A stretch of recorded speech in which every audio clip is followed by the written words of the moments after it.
tatagal ang impeachment? Oh, eto yung pagkaka-analyze ko dyan. Inano ko nilagay ko isa-isa mga bossing dahil baka makalimutan ko.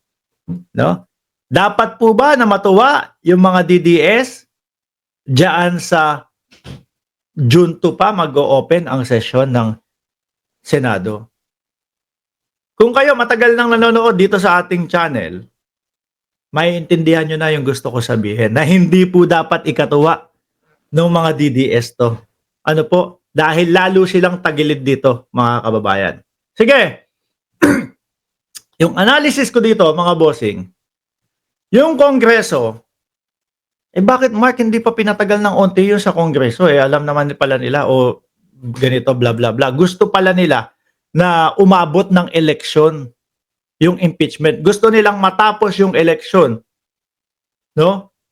Bago magtuloy-tuloy na at ma-finalize yung impeachment.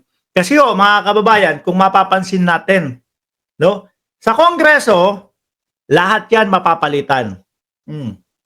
Lahat mapapalitan. What I mean, lahat is posibleng mapalitan. Babalik yung mga mare-re-elect, babalik yung mga nanalo. Ano? Pero posible na hindi na ganun ka super majority ang Congress, mga kababayan. Ngayon, ang lakas nila super majority sila. Ngayon natin gawin to. Ngayon na tayo magpirmahan. Di ba? Matalo man yung iba, nakapirma na dito. Matalo man yung iba, nakapirma na dito. Diba? So, ibig sabihin, sarado na yung Congress na yan. Hihintayin na lang natin sa Senado. Nakikita nyo, mga kababayan? So, ngayon, asa ba dito? Ngayon, papasok yung adjourn ni Villanueva. Yung pag-push niya ng session. Naku. Hindi kaya kasama ba si Villanueva doon sa Sandali kasama ba si Villanueva dun sa dinner? Tingnan niya natin. Hindi ko makita Parang wala naman. Wala si Villanueva sa dinner. Ano po? Ngayon, Villanueva, di ba? Ulitin Move that we adjourn the session until 3 o'clock in the afternoon of Monday, June 2, 2025. So move, Mr. President. Ayan, June 2 daw po, mga bossing. So yung kayo naman, kala nyo naman, ang mga nakaperma sa MPETS. Uy, sandali!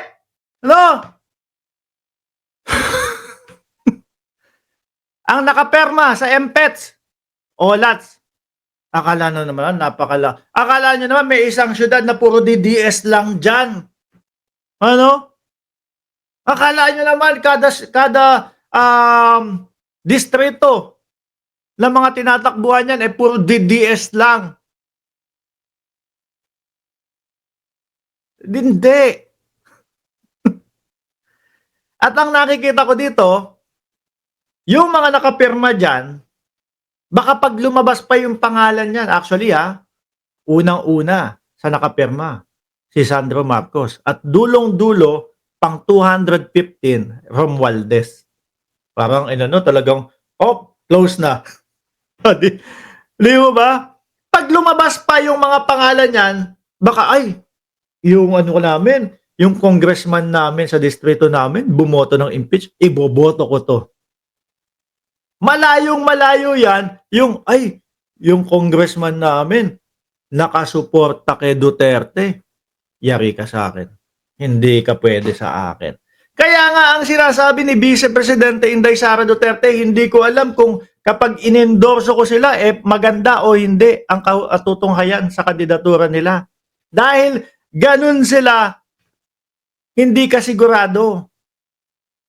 Dahil po, mga kababayan, pag nadungisan ang pangalan mo na sumusuporta ka sa Duterte at isa kang politiko na kumakandidato, OLATS ang kahihinatnan.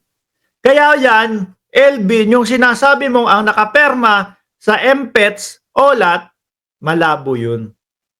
Ano po? O ngayon, babalik na tayo doon, ha? Balik na tayo dito. Kongreso, lahat yan, eh, kakandidato ulit. Yung kabuuan ng Kongreso, lahat yan, posibleng may manalo, may matalo. Posible na yung iba hindi makabalik. Kagaya na lang po ni Dan Fernandez, mga bossing. Oh. 'Di ba si Dan Fernandez is congressman? Ano yung tinatakbo ni Dan Fernandez ngayon? Ano yung tinatakbo ni Dan? Gobernador. Gobernor. O di ba? So boboto na ako ngayon, boboto na ako ngayon. Boboto na ako ngayon. Kasi sa susunod, hindi na ako congressman. Baka gobernador na ako. Nakikita niyo ho, mga kababayan, kung bakit kailangan sa Congress matapos agad bago mag-eleksyon. Diba? Kasi yung mga hindi na makakaboto sa susunod after ng election, at least bumilang na. Bumilang na. Di ba? So ngayon, Villanueva, iusog natin sa susunod na lang yung session. June. Kailan daw? Kailan ulit? Kailan daw? Move that we adjourn the session until 3 o'clock in the afternoon of Monday, June 2, 2025. So, June 2 na, mga bossing. Kailan yung election ho? Ay. So, ngayon, dito na papasok, mga kababayan, no? Yung katapusan, yung sabi ni Marvin Diaz, delaying tactics hanggang mapaupo ang mga bagong halal. So, we must choose wisely ng iboboto natin sa Senado. Ano po? Ngayon, yung pinal niyan, syempre, bago na ang mga senador. Ang nakikita naman po natin, kay Tobats, naglalaro sa pang-10 yung pangalan hanggang pang-15. Mga bossing, mas madalas yung pang-15 yung pangalan niya doon sa Senado, doon sa mga tawag dito, survey, kaysa doon sa pang-10. Isang beses lang pumasok sa pang-10 no? Pagpasok sa 10, okay, pabor. Ang galing ng survey. Ganito, naniniwala sa survey. Pero kapag nasa pang-15, negosyo po yan, wag tayo. hindi po dapat tayo naniniwala diyan sa mga survey na yan. So ngayon, naiintindihan nyo na po na yung after election mas makakabuti po. Kasi nakikita ko yung mga DDS na mga vloggers, uy! Saya-saya! So, sa susunod na June, sa June 2 pa, hindi nila alam. Dehado sila doon. Ngayon, nandoon pa yung Bato de la Rosa, Nandoon pa yung Bongo. Di ba? At yung mga ibang senador na posible na bumoto para hindi matuloy ang impeachment. Di ba, mga kababayan? Ngayon, pag wala na yun, bago na ang mga senador, eto na.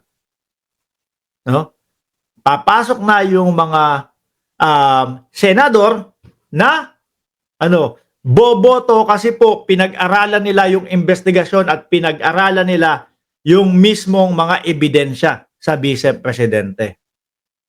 Yun lang, kasimple. Diba? Napakasimple ho, mga kababayan. Bakit ngayon nangyari ang impeachment? Kasi sila Dan Fernandez di na makakaboto pagkatapos ng eleksyon. Yung iba dyan, baka wala na, hindi na din pala rin. Si Paduano, hindi natatakbo ulit. Dalawa na yun. Kita nyo? Mababawasan kapag katapos ng eleksyon. Inumpisahan ito. Kaya yung sa Congress, ngayon na. Tapos biglang si Joel Villanueva, June 2. move that we adjourn the session until 3 o'clock in the afternoon of Monday, June 2. Di ba? Simulat sa polho, mga kababayan, nung inanalyze natin yung tungkol sa impeachment, Ano po, yan na ang lagi kong sinasabi. Lalakpasan yung susunod o yung midterm election, mga bossing, para mas pabor doon sa mga pro-impeachment. Di ho ba? Mamayang umaga, pagising nyo, alas 10, alas 11 ng umaga, Pilipinas time, itatopic naman po natin yung banta ni Paulo Duterte at ni